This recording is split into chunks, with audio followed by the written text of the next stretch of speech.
ദശകം 25 നരസിംഹാവതാരം.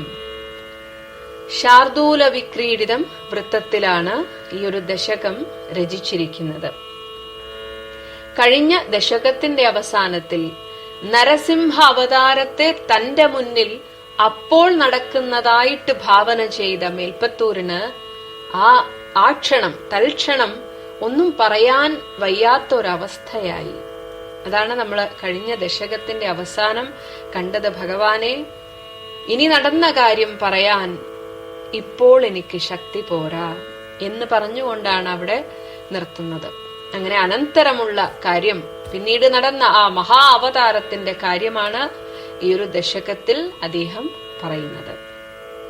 ഈ ഒരു ദശകത്തിലെ ശ്ലോകങ്ങൾ ശ്രദ്ധിച്ചാൽ മനസ്സിലാകും എത്രത്തോളം രൗദ്രത ഓരോ വാക്കിലും അദ്ദേഹം എടുത്തു വച്ചിരിക്കുന്നു എന്നതാണ്. ആ ഭാഷാ പാണ്ഡിത്യം നമുക്ക് ശരിക്കും മനസ്സിലാക്കാൻ സാധിക്കുന്ന ഒരു ദശകം കൂടിയാണ് ഇത്. ശ്ലോകം 6 ഹിരണ്യകശിപുവിനെ വധിക്കുന്നതാണ് പറയുന്നത്. ഭ്രാമ്യന്തം ദിദിജാധമം പുനഃ അപി പ്രോദ്ഗൃഹ്യ ദോർഭ്യാം ജവാദ് ദ്വാരേ അധ ഊരുയുഗേ നിപാത്യ നഗരാൻ വ്യുത്ഖായ വക്ഷോഭുവി നിർഭിന്ദൻ അധിഗർഭ നിർഭര ഗളത് രക്താംബുബദ്ധോത്സവം പായം പായം ഉദൈരയഃ ബഹു ജഗത് സംഹാരി സിംഹാരവാൻ. ഭ്രാമ്യന്തം പിടികൊടുക്കാതെ വട്ടം തിരിയുന്ന ദിദിജാധമം അധമനായിട്ടുള്ള ആ ദൈത്യനെ പുനഃബി രണ്ടാമതും ജവാദ് പൊടുന്നനെ ദോർഭ്യാം പ്രോദ്ഗൃഹ്യ രണ്ട് കൈകൊണ്ടും മുറുകെ പിടിച്ച് അമർത്തി ഉയർത്തിയിട്ട് അധ അങ്ങനെ ദ്വാരേ ആ ഉമ്മറപ്പടിയിന്മേൽ ഊരുയുഗേ തന്റെ ഇരു തുടകളിന്മേൽ നിപാത്യ മലർത്തി വെച്ചിട്ട് വക്ഷോഭുവി ആ മാറിടത്തിൽ നഖരാൻ വ്യുത്ഖായ നഖങ്ങൾ അമർത്തി താഴ്ത്തി നിർഭിന്ദൻ അതിനെ അങ്ങോട്ട് പിളർന്നുകൊണ്ട് അധിഗർഭ നിർഭരം ഉള്ളിൽ നിന്ന് കുടുകുടെ പുറത്തേക്ക് ചാടുന്ന രക്താംബു ആ നിണനീര് ചുട്ടുചോര ബദ്ധോത്സവം അതിങ്ങനെ ബഹുരസമായിട്ട് പായം പായം തുടരെ തുടരെ അങ്ങനെ കുടിച്ചുകൊണ്ട് ജഗത് സംഹാരി ഈ ലോകങ്ങളെ മുഴുവൻ ഛിന്ന ഭിന്നമാക്കുമാറുള്ള സിംഹാരവാൻ ആ സിംഹനാദങ്ങളെ അട്ടഹാസത്തെ കൊടുത്തുകൊണ്ട് ബഹു ഉദൈരയഃ അങ്ങനെ ധാരാളമായിട്ട് അട്ടഹസിച്ചുകൊണ്ട് ആ ചോര കുടിച്ച് അങ്ങനെ മതിച്ചിരിക്കുകയാണ് ആ നരസിംഹമൂർത്തി.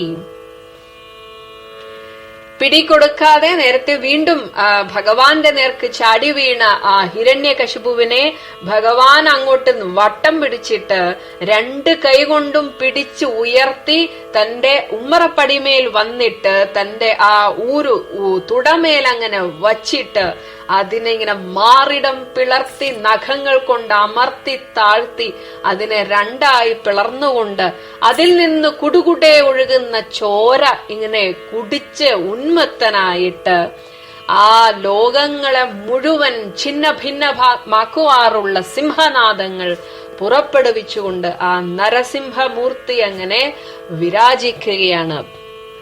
ഇവിടെ വരങ്ങളൊന്നും തെറ്റാതെ ഒരുപാട് വരങ്ങളാണ് ബ്രഹ്മാവ് ഹിരണ്യകശിപുവിന് കൊടുത്തത്. അങ്ങനെ വരങ്ങളൊന്നും തെറ്റാതെ പകലും രാത്രിയുമല്ലാത്ത സന്ധ്യാസമയത്ത് ഗൃഹത്തിനകത്തും പുറത്തുമല്ലാത്ത ആ ഉമ്മറപ്പടിയിന്മേൽ ഇനി ആയുധങ്ങളൊന്നും കൂടാതെ, അതാണ് ജീവനുള്ളതോ ഇല്ലാത്തതോ എന്ന് പറയാൻ പറ്റാത്ത നഖങ്ങളെ കൊണ്ട് ഭൂമിയിലും ആകാശത്തിലുമല്ലാതെ തന്റെ മടിയിൽ കിടത്തി ആ മാറിടത്തെ പിളർത്തി കുടൽമാല വാരിയെടുത്ത് ആ തിരുമാറിലണിഞ്ഞ് ആ നരസിംഹമൂർത്തി അങ്ങനെ അട്ടഹസിച്ചുകൊണ്ട് ഭീകരമായ ഒരു അലർച്ചയോടുകൂടി അങ്ങനെ നിൽക്കുകയാണ്.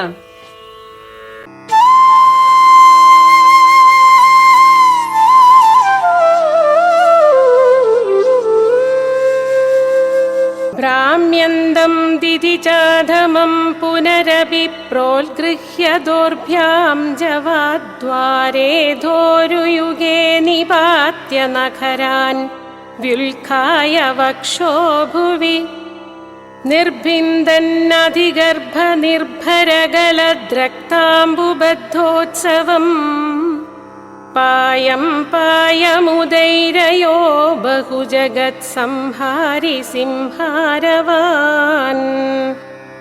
ശ്രീഹരയേ നമഃ.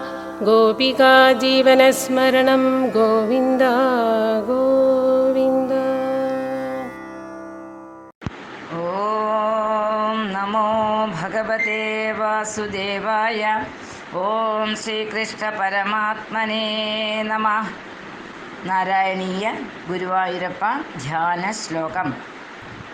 നാരായണീയമൊരു കൈയിലെടുത്തുകൊണ്ടും മറുകൈയിലുള്ള നറുവെണ്ണ നുകർന്നുകൊണ്ടും തന്നാശ്രിതർക്കു തുണയായി വിളങ്ങിടുന്ന നാരായണീയ ഗുരുവായൂരപ്പ നമോ നമസ്തേ. ഹരിശരണം. എല്ലാവർക്കും നമസ്കാരം. ദശകം 25, ശ്ലോകം 6. നമ്മളിവിടെ ഹിരണ്യകശിപുവും നരസിംഹമൂർത്തിയും തമ്മിലുള്ളതായ സംഘട്ടനമാണ് നമ്മൾ 5ാമത്തെ ശ്ലോകത്തിൽ കണ്ടത്.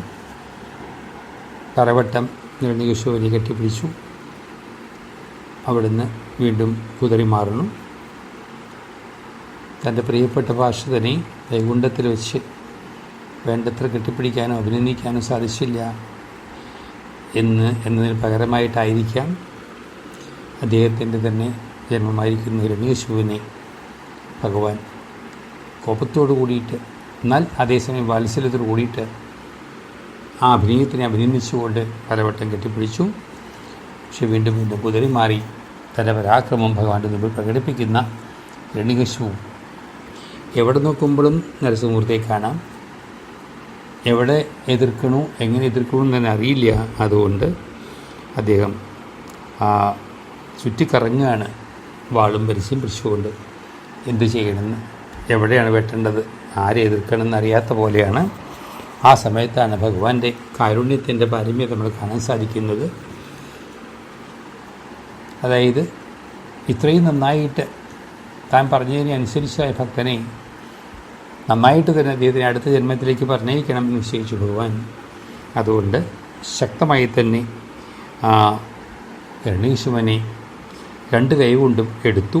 ഭംഗിയായിട്ട് എന്താ പറയുക, അമ്മ കുട്ടിയെ 2 കൈ എടുക്കുന്ന പോലെ എടുത്തു കൊണ്ടുവന്ന്, അപ്പോൾ അവിടെ വാത്സല്യമുണ്ട്, തൻ്റെ മടി കൊണ്ട് കിടത്തുക ചെയ്തത് വളരെ ഭംഗിയായിട്ട്.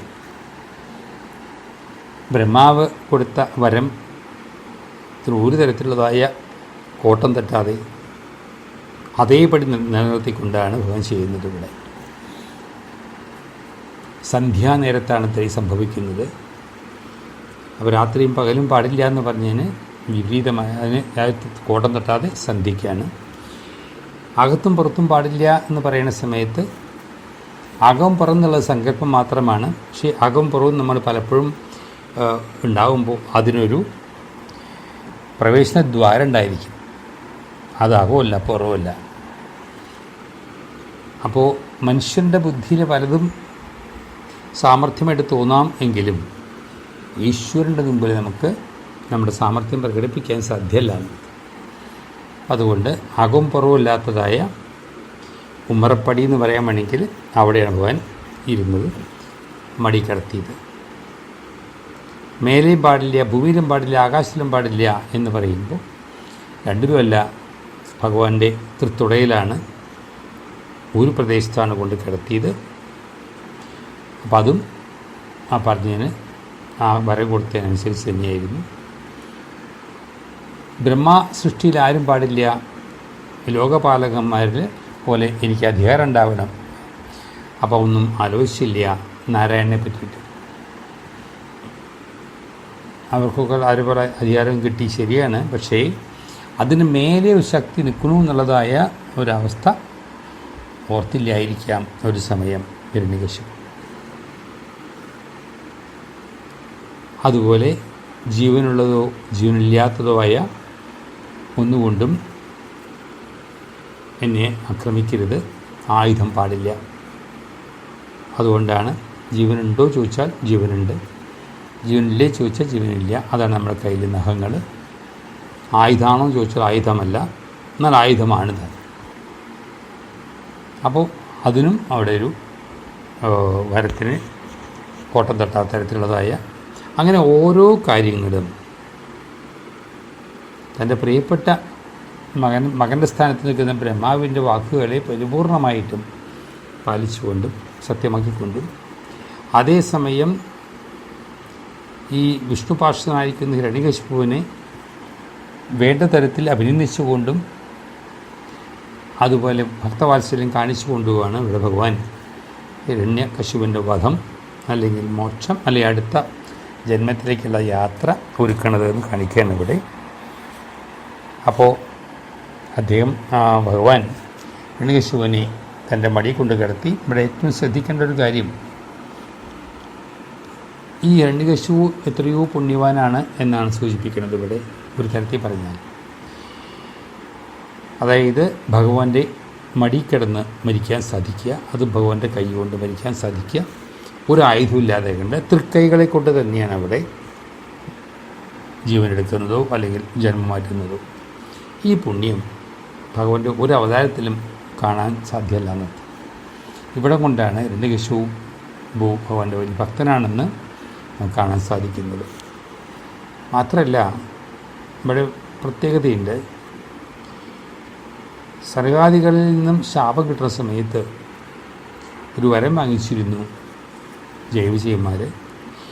ഞങ്ങൾ ഏത് ജന്മെടുത്താലും ഏതവസ്ഥ വന്നാലും ഭഗവാനെ മറക്കാതിരിക്കണം എന്നുള്ള വരം വാങ്ങിച്ചിരുന്നു. അത് ഭഗവാൻ അറിയാം. മാത്രമല്ല ഈശ്വര സ്ഥാനം ഗീത പറഞ്ഞ പോലെ ഈശ്വര സർവഭൂതാനം ഹൃദ്ദേശേ അർജുന തിഷ്ഠതി. നമ്മുടെ വക്ഷത്തിൻ്റെ വലത്തുഭാഗത്തായിട്ടാണ് ഈശ്വര ചൈതന്യത്തിൻ്റെ സ്ഥാനം എന്നാ പറയുക.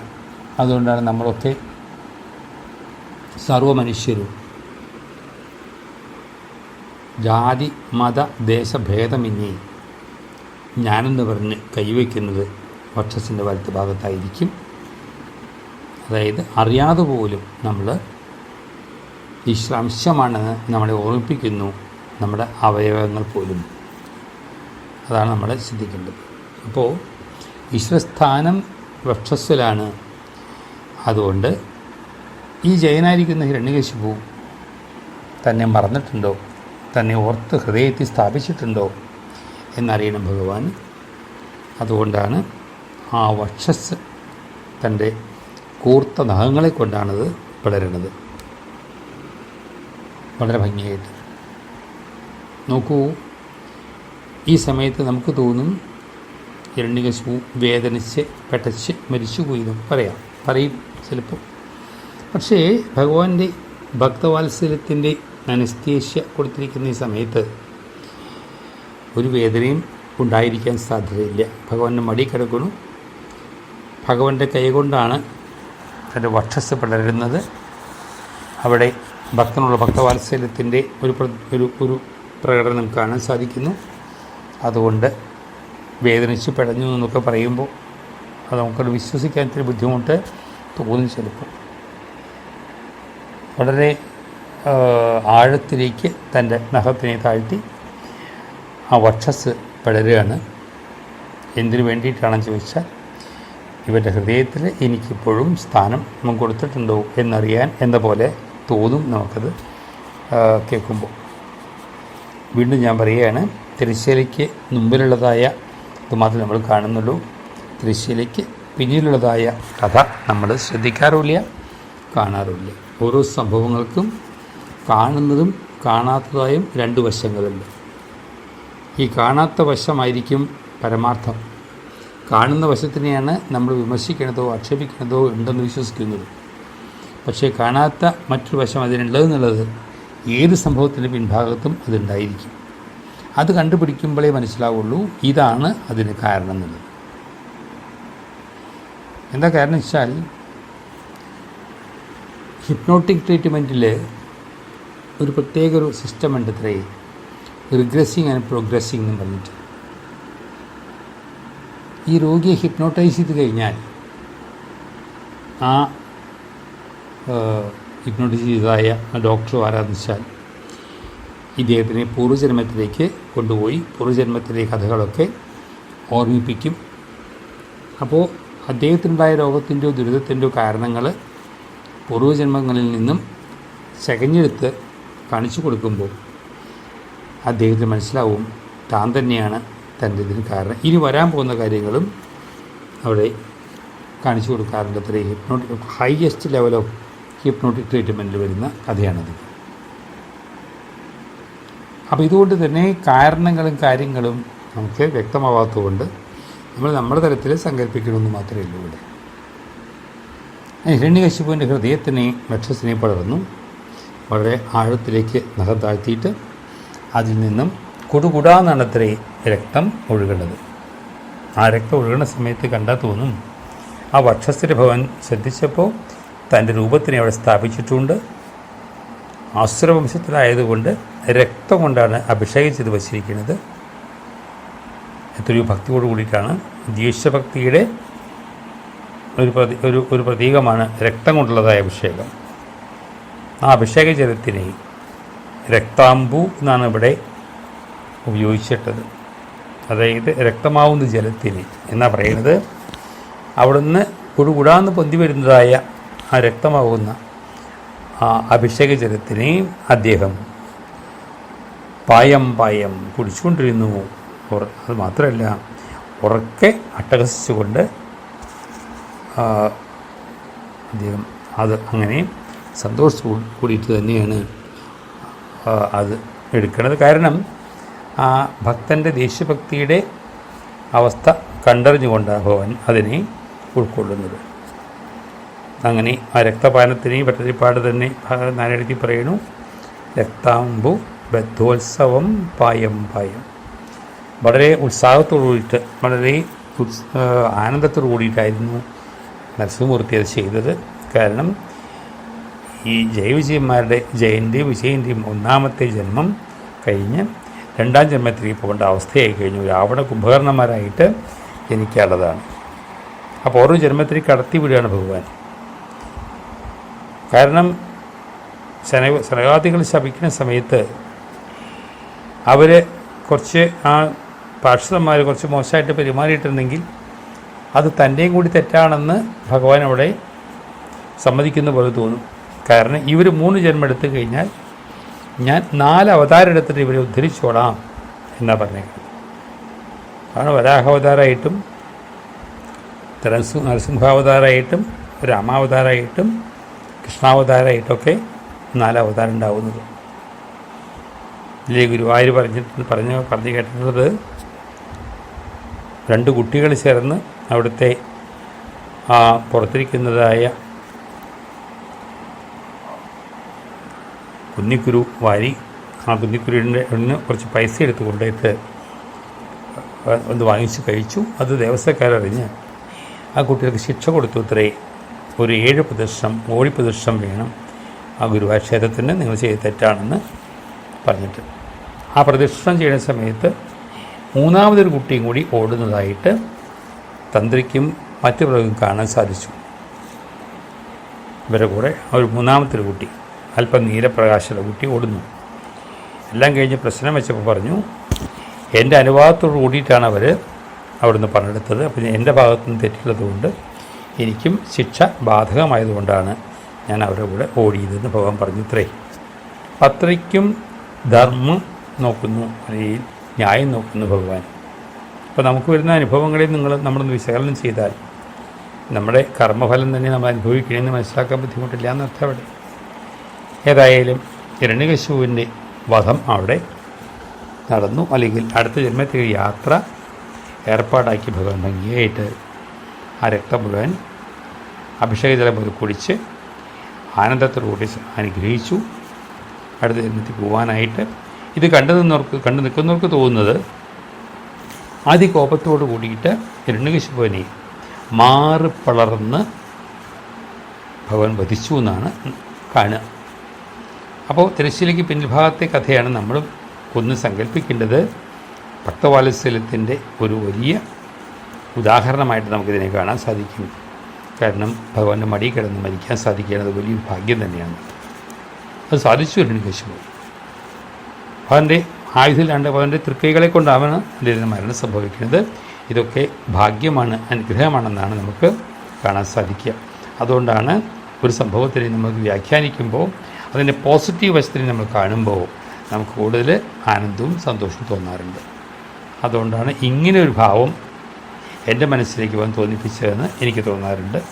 ഞാൻ കേരളത്തിലെ പ്രസിദ്ധമായിരിക്കുന്ന ഒരു നരസിംഹ ക്ഷേത്രത്തിൽ സപ്താഹം ചെയ്യുന്ന സമയത്താണ് ഇത്തരമൊരു സങ്കല്പം എൻ്റെ മനസ്സിൽ ഉണ്ടായത്. അപ്പം അതുകൊണ്ട് ലോകത്തിൽ നടക്കുന്ന എല്ലാം ഭഗവാന്റെ നാടകങ്ങളാണ്. അതിൻ്റെ ഏതാണ് ശരിയെന്നറിയണമെങ്കിൽ ഭഗവാനോട് തന്നെ നമ്മൾ അടുക്കണം, സാധന ചെയ്ത്. അപ്പോഴേ ചില സത്യങ്ങൾ നമുക്ക് തിരിച്ചറിയാൻ സാധിക്കുള്ളൂ. അല്ലാണ്ട് നമ്മുടെ കൊച്ചു ബുദ്ധിയിൽ തെളിയുന്നതൊക്കെ ശരിയാണെന്ന് വിചാരിച്ച് തെറ്റിദ്ധരിക്കാതിരിക്കുന്നത് നല്ലതാണ്. എല്ലാവർക്കും സൽബുദ്ധിയും സൽബോധം ഉണ്ടാവട്ടെ എന്ന് പ്രാർത്ഥിക്കുന്നു. ഹരിശ്വരം.